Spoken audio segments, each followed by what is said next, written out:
இந்த சிஸ்ஸரை வச்சு பேப்பரையும் துணியையும் கட் பண்ணுற மாதிரி சுகரையும் கட் பண்ணிட்டா என்ன? இப்போ ரீசெண்டாக ஜப்பானில் டவுன் சிண்ட்ரோம் அப்படிங்கிறது குரோமோசோம் 21ல் எக்ஸ்ட்ரா குரோமோசோம் இருக்கிறதுனால வரக்கூடிய பிரச்சனை.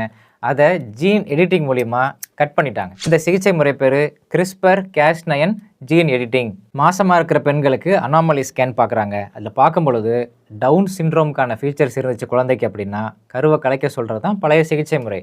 ஆனால் இப்போ இந்த ஜீன் எடிட்டிங் டெக்னாலஜி மூலிமா எக்ஸ்ட்ரா இருக்கிற அந்த குரோமோசோம் மட்டும் கட் பண்ணியாச்சு அப்படின்னா கருவை கலைக்காமலே அந்த குழந்தைய டவுன் சிண்ட்ரோம் இல்லாமல் நல்லபடியாக டெலிவர் பண்ண முடியும். இதெல்லாம் மருத்துவ உலகின் முன்னேற்றம். அப்பா அம்மாவுக்கு டயபெட்டிஸ் இருக்குது அப்படின்னா அவங்க பசங்களுக்கு வரதுக்கான வாய்ப்புகள் நிறையா இருக்குது, ஜெனட்டிக் ரீசன்ஸ். அப்போ அந்த டயபெட்டிஸ்க்கான ஜெனட்டிக் காரணத்தை கண்டுபிடிச்சி அதை கட் பண்ணிடுறாங்க. கேன்சர் வரதுக்கான காரணம் மியூட்டேட்டட் ஜீன்ஸ், அந்த மியூட்டேஷன் ஆகிருக்கிற ஜீனை கட் பண்ணிடுறாங்க. இதெல்லாமே இந்த CRISPR-Cas9ல் பாசிபிள். எப்படி இப்போ ரீசெண்டாக சைனாவில் டைப் 1 டயபெட்டிஸ்க்கு ஸ்டெம் செல் தெரப்பி சக்ஸஸ்ஃபுல்லாக கண்டுபிடிச்சாங்களோ அதே மாதிரி இந்த CRISPR-Cas9ம் ஃபியூச்சரில் இந்தியாவுக்கு வரப்போகுது.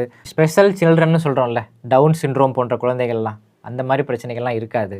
அது வர்ற வரைக்கும் என்னப்பா பண்ணுறது? நான் அது வரைக்கும் என்ன பண்ணுறது? அந்த பையன் மெதுவாக தான் வருவான். மெதுவானா எம்பிட்டு மெதுவாயா? அதுக்குள்ள நான் செத்துருவேன் போல் இருக்கு. போ செத்து போ. நான் தடுக்க முடியுமா? எல்லா பயபுள்ளையும் ஒரு நாளைக்கு சாக வேண்டிட்டேன். ஆனா மத்தவங்களுக்கு பயனுள்ள வாழ்க்கையா வாழ்ந்துட்டு செத்து போறேன்னு அந்த சாவுக்கே பெருமை.